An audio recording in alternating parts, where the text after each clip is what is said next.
Shalom saudara-saudara yang dikasihi oleh Tuhan, kita bersyukur kepada Tuhan Yesus. Karena melalui Dia kita tahu bahwa hidup ini bukan hanya di dunia ini saja, tetapi ada kekekalan nantinya. Dan di nantinya saudara-saudara kita akan menghadap Tuhan. Saudara, bagaimana kita tahu, yaitu Yesus Kristus bangkit dari antara orang mati. Saudara, itu memberitahukan kepada kita setelah kematian masih ada kehidupan. Tetapi yang sangat indah adalah kebangkitan Tuhan Yesus memberitahukan kepada kita bahwa kita dicintai Tuhan, bukan hanya roh kita, tetapi diri kita seanteronya dikasihi oleh Tuhan. Puji Tuhan. Salam jumpa dalam program Tuhan adalah Gembalaku. Saudara, dualisme di dalam kehidupan orang-orang percaya atau manusia pada umumnya bukanlah hal yang asing. Misalnya, ketika orang percaya menyebut mereka yang melayani di gereja dikatakan sebagai pelayanan yang rohani. Atau mereka menyebut hamba-hamba Tuhan, kamu bekerja dalam pekerjaan yang rohani. Tetapi ketika mereka menyebut pekerjaan mereka di kantor, usaha, dagang, dan sebagainya, mereka katakan ini pekerjaan sekular. Saudara melihat ada dua dunia di dalam hidup Kristen. Ketika mereka di gereja, ini pelayan rohani. Waktu mereka bekerja, mereka anggap itu sekular. Saudara, semangat dualisme ini sebenarnya merupakan filsafat dari seorang filsuf yang bernama Plato, saudara ya. Yang memberitahukan bahwa di dalam dunia ini ada dua bagian. Yang pertama itu adalah yang sifatnya kenyataan. Yang kedua adalah sifatnya ideal. Saudara, bukan hanya Plato yang punya pandangan dualisme, juga pengajaran Gnosticism. Saudara membedakan antara tubuh dan roh. Memisahkan, bukan sekedar membedakan. Saudara, tubuh ini dianggap yang jahat. Tetapi roh itu dianggap yang baik. Sehingga saudara-saudara dari pandangan dualisme dari Gnosticism ini menimbulkan semangat salah satunya asketisme. Yaitu saudara-saudara orang tidak menghargai tubuh. Dia ingin mematikannya karena dianggap jahat. Dengan cara-cara tertentu sehingga membuat tubuh ini menderita. Supaya rohnya bangkit. Tetapi ekstrem yang lain saudara-saudara. Yaitu orang-orang memandang secara hedonisme, artinya tubuh ini tidak berharga. Oleh karena itu mari kita nikmati tubuh kita selama belum kita mati. Kita nikmati apapun kita kerjakan karena tubuh ini jahat dan kita biarkan dia. Saudara yang kasih dalam Tuhan. Saudara, apakah orang Kristen mempunyai pandangan yang sifatnya dualisme yang seperti ini? Saudara, mari kita membaca Roma 15 ayat 22 sampai 33. Itulah sebabnya aku selalu terhalang untuk mengunjungi kamu. Tetapi sekarang karena aku tidak lagi mempunyai tempat kerja di daerah ini dan karena aku telah beberapa tahun lamanya ingin mengunjungi kamu, aku harap dalam perjalananku ke Spanyol, aku akan singgah di tempatmu dan bertemu dengan kamu sehingga kamu dapat mengantarkan aku ke sana. Setelah aku seketika menikmati pertemuan dengan kamu. Tetapi sekarang aku sedang dalam perjalanan ke Yerusalem untuk mengantarkan bantuan kepada orang-orang kudus. Sebab Makedonia dan Akaya telah mengambil keputusan untuk menyumbangkan sesuatu kepada orang-orang miskin di antara orang-orang kudus di Yerusalem. Keputusan itu memang telah mereka ambil, tetapi itu adalah kewajiban mereka. Sebab jika bangsa-bangsa lain telah beroleh bagian dalam harta rohani orang Yahudi, maka wajiblah orang-orang bangsa-bangsa lain itu melayani orang-orang Yahudi dengan harta duniawi mereka. Apabila aku sudah menunaikan tugas itu dan sudah menyerahkan hasil usaha bangsa-bangsa lain itu kepada mereka, aku akan berangkat ke Spanyol melalui kota kamu. Dan aku tahu bahwa jika aku datang mengunjungi kamu, aku akan melakukannya dengan penuh berkat Kristus. Tetapi demi Kristus Tuhan kita dan demi kasih roh, aku menasihatkan kamu saudara-saudara untuk bergumul bersama-sama dengan aku dalam doa kepada Allah untuk aku. Supaya aku terpelihara dari orang-orang yang tidak taat di Yudea dan supaya pelayananku untuk Yerusalem disambut dengan baik oleh orang-orang kudus di sana. Agar aku yang dengan sukacita datang kepadamu oleh kehendak Allah, beroleh kesegaran bersama-sama dengan kamu.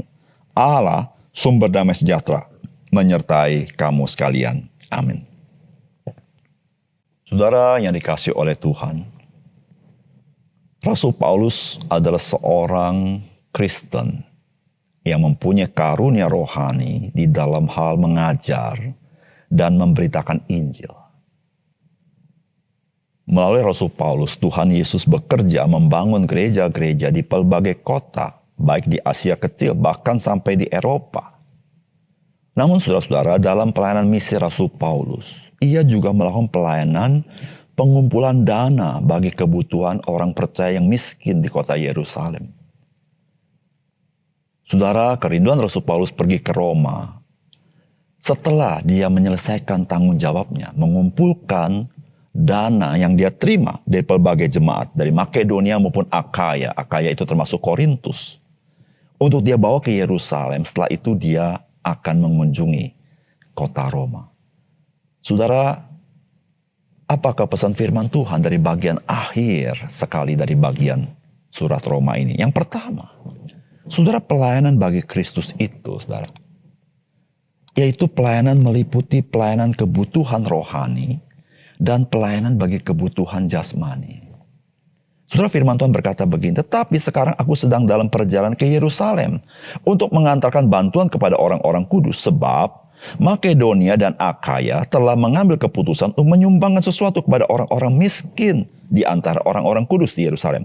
Keputusan itu memang telah mereka ambil, tetapi itu adalah kewajiban mereka, sebab jika bangsa-bangsa lain telah beroleh bagian dalam harta rohani orang Yahudi, maka wajiblah juga bangsa-bangsa lain itu melayani orang Yahudi dengan harta duniawi. Apabila aku sudah menunaikan tugas itu dan sudah menyerahkan hasil usaha bangsa-bangsa itu kepada mereka, aku akan berangkat ke Spanyol melalui kota kamu. Saudara-saudara, kita perhatikan dari apa yang Rasul Paulus bagikan kepada kita. Saudara, ternyata memang pelayanan rohani itu penting. Tetapi pelayanan untuk kebutuhan lahiriah juga penting. Dan saudara perhatikan, bagaimana Rasul Paulus menempatkan prioritas-prioritas dengan tempat yang tepat di dalam dia melayani.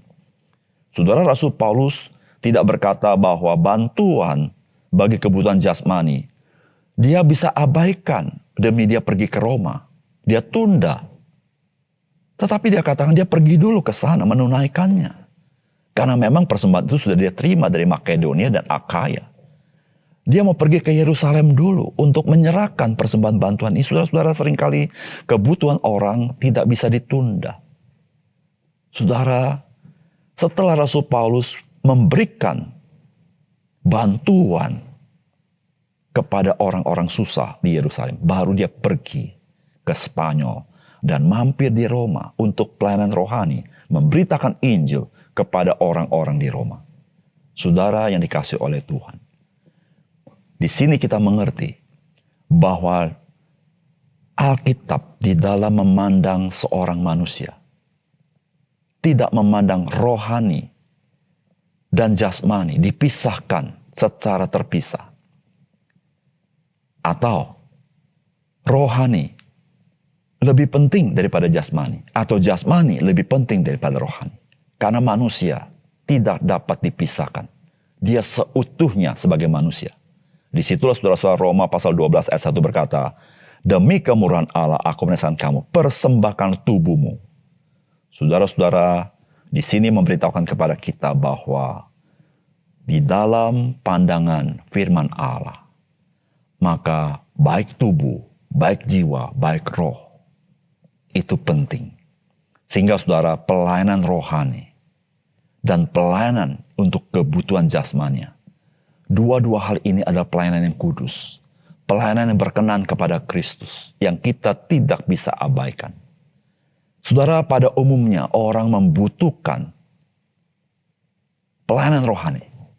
Tetapi saudara jangan lupa, ada orang-orang tertentu yang membutuhkan pelayanan-pelayanan sifatnya lahiriah, karena mereka membutuhkannya.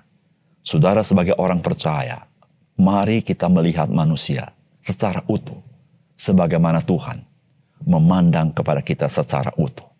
Saudara, baik pelayanan yang sifatnya rohani, baik pelayanan untuk kebutuhan lahiriah, adalah pelayanan yang berharga di mata Tuhan, pelayanan yang kudus. Saudara, ketika kita sungguh-sungguh melakukannya, saudara, kita berkenan kepada Allah, dan orang menghargai, menghormati orang-orang percaya. Karena orang percaya bukan hanya mengasihi Allah, tapi dia mengasihi manusia. Yang kedua, saudara. Saudara, pelayanan dalam tubuh Kristus itu bersifat mutualistik. Yaitu saling melayani. Saudara, firman Tuhan berkata begini, dan aku tahu bahwa jika aku datang mengunjungi kamu, aku akan melakukannya dengan penuh berkat Kristus. Tetapi demi Kristus Tuhan kita dan demi kasih Roh, aku menasihatkan kamu, saudara-saudara, untuk bergumul bersama-sama dengan aku dalam doa kepada Allah untuk aku.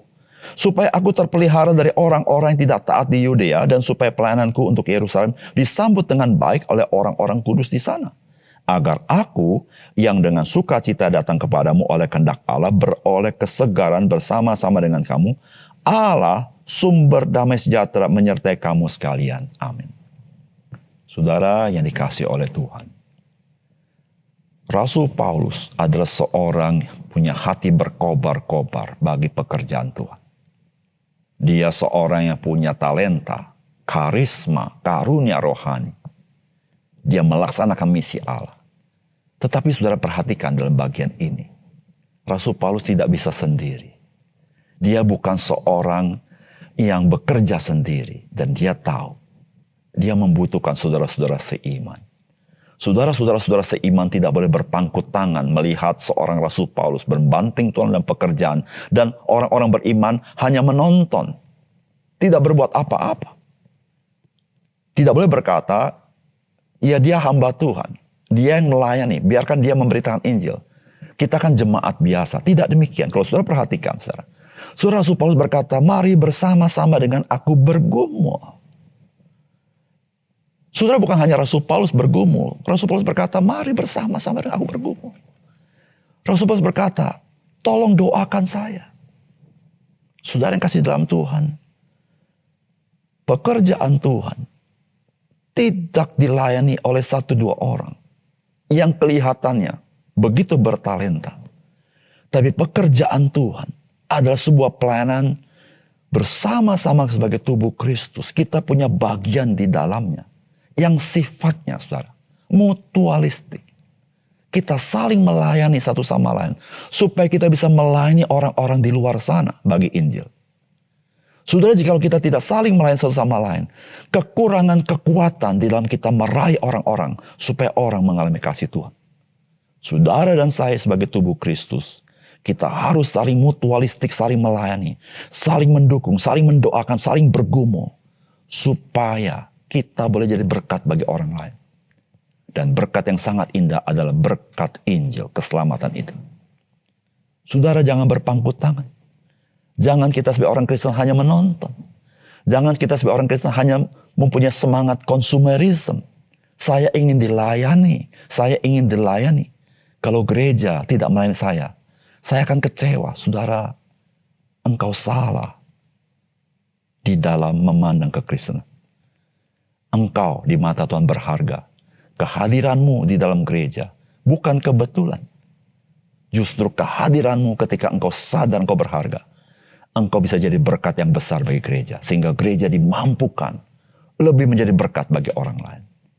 Saudara, inilah yang Rasul Paulus sharingkan kepada kita. Tidak ada dualisme. Antara yang melayani dan ada yang menonton. Tidak. Tapi kita bersama-sama satu padu. Secara integral gereja. Kita bersama-sama saling mutualisme, saling melayani. Supaya kita bisa melayani dunia ini. Mari kita berdoa. Bapa surga, terima kasih untuk kebenaran firman-Mu. Seringkali cara pikir kami adalah cara pikir dunia yang sifatnya dualistik. Ada yang rohani, ada yang dunia. Sehingga ya Tuhan, kami seringkali terpecah dalam pelayanan kami. Kami tidak bisa melayani secara utuh. Ya Tuhan, tolong kami. Biarlah hari ini sekali lagi kami melihat pelayanan itu adalah sebagai pelayanan yang utuh. Dan itu kudus di hadapan Tuhan. Terima kasih Tuhan. Dalam nama Tuhan Yesus kami berdoa.